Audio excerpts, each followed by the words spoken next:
Alrighty, my loves. This one is called Revelation at Yazuac. Although they had managed to partially refill the water skins during the storm, they drank the last of their water that morning. "I hope we're going in the right direction," said Eragon, crunching up the empty water bag, "because we'll be in trouble if we don't reach Yazuac today." Brom did not seem disturbed. "I've traveled this way before. Yazuac will be in sight before dusk." Eragon laughed doubtfully. "Perhaps you see something I don't. How can you know that when everything looks exactly the same for leagues around?" "Because I am guided not by the land, but by the stars and the sun. They will not lead us astray. It is foolish to conjure up woe where none exists. Yazuac will be there." His words proved true. Saphira spotted the village first, but it was not until later in the day that the rest of them saw it as a dark bump on the horizon. Yazuac was still very far away. It was only visible because of the plain's uniform flatness. As they rode closer, a dark winding line appeared on either side of the town and disappeared in the distance. "The Nenor River," said Brom, pointing at it. Eragon pulled Kadek to a stop. "Saphira will be seen if she stays with us much longer. Should we go into Yazuac?" Brom scratched his chin and looked at the town. "See that bend in the river? Have her wait there. It's far enough from Yazuac so no one should find her, but close enough that she won't be left behind. We'll go through the town, get what we need, and then meet her." "I don't like it," said Saphira when Eragon had explained the plan. "This is irritating, having to hide all the time like a criminal." "You know what would happen if we were revealed." She grumbled, but gave in and flew away low to the ground. They kept. As they approached the small houses, they could see smoke from a dozen chimneys, but there was no one in the streets. An abnormal silence enveloped the village. By unspoken consent, they stopped before the first house. Eragon abruptly said, "There aren't any dogs barking." "No." "Doesn't mean anything, though." "No." Eragon paused. "Someone should have seen us by now."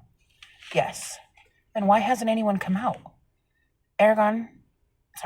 Brom squinted at the sun. "Could be afraid," said Eragon. He was quiet for a moment. "And if it's a trap, the Razak might be waiting for us. We need provisions and water. There's the Nenor." "Still need provisions." "True." Eragon looked around. "So we go in?" Brom flicked his reins. "Yes, but not like fools. This is the main entrance to Yazuac. If there is an ambush, it'll be along here. No one will expect us to arrive from a different direction." "Around to the side, then?" asked Eragon. Brom nodded and pulled out his sword, resting the bare blade across his saddle. Eragon strung his bow and nocked an arrow. He tread quietly around the town and entered it cautiously. The streets were empty except for a small fox that darted away as they came near. The houses were dark and foreboding with shattered windows. Many of the doors swung on broken hinges. The horses rolled their eyes nervously. Eragon's palm tingled, but he resisted the urge to scratch it.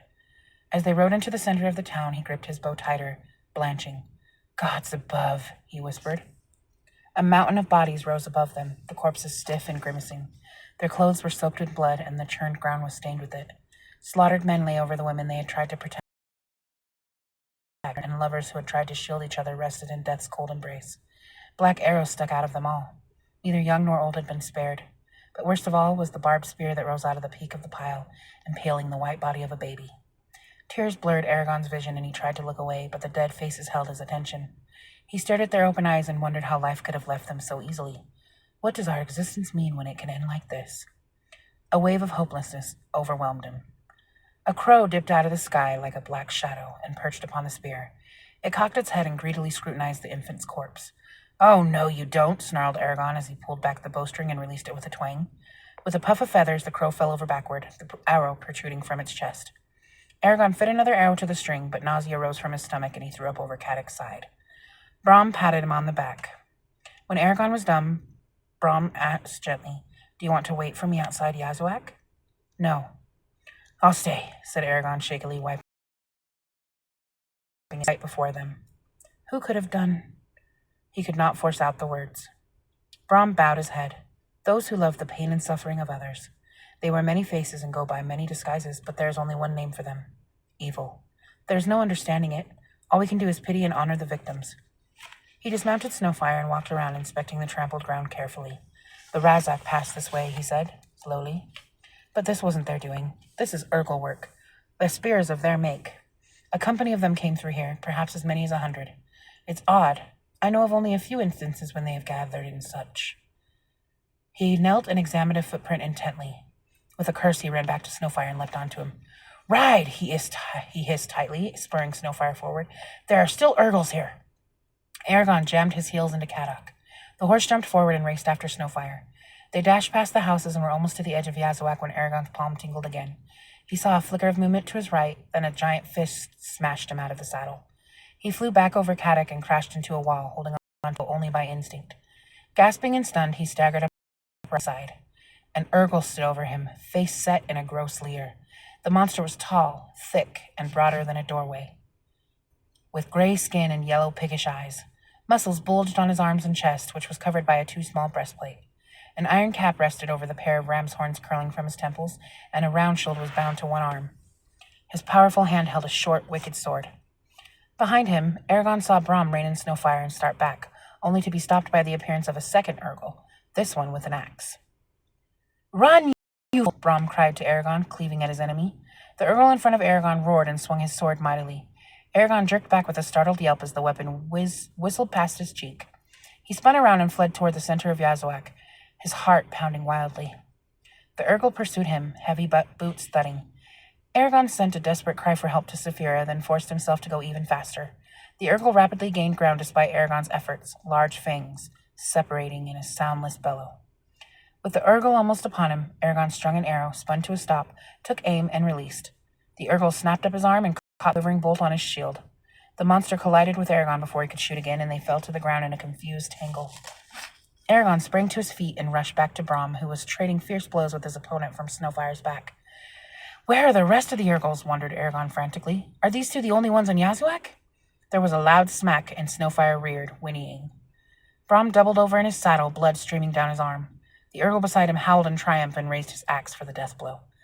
A deafening scream tore out of Eragon as he charged the Urgle head first. The Urgle paused in astonishment, then faced him swinging his axe. Eragon ducked under the two-handed blow and clawed the Urgle's side, leaving bloody furrows. The Urgle's face twisted with rage. He slashed again but missed as Eragon dived to the side and scrambled down an alley. Eragon concentrating on leading the Urgles away from Brom. He slipped into a narrow passageway between two houses, saw it was a dead end, and slid to a stop. He tried to back out, but the Urgles had already blocked the entrance. They advanced, cursing him in their gravelly voices. Eragon swung his head from side to side, searching for a way out, but there was none. As he faced the Urgles, he flashed in his mind. Dead villagers piled around the spear and an innocent baby who would never grow to adulthood. At the thought of their fate, a burning fiery power gathered from every part of his body. It was more than a desire for justice. It was his entire being rebelling against the fact of death, that he would cease to exist. The power grew stronger and stronger until he felt ready to burst from the contained force. He stood tall and straight, all fear gone. He raised his bow smoothly. The Urgles laughed and lifted their shields. Eragon sighted down the shaft as he had done hundreds of times and aligned the arrowhead with his target.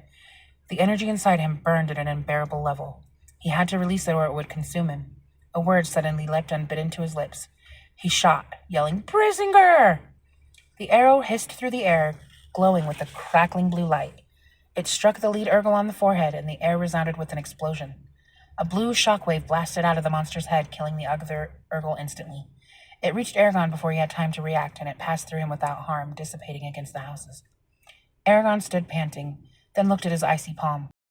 The headway Ignacia was glowing like a white-hot metal, yet even as he watched, it faded back to normal. He clenched his fist, then a wave of exhaustion washed over him. He felt strange and feeble, as if he had not eaten for days. His knees buckled, and he sagged against a wall. All right, my loves, that's it for tonight.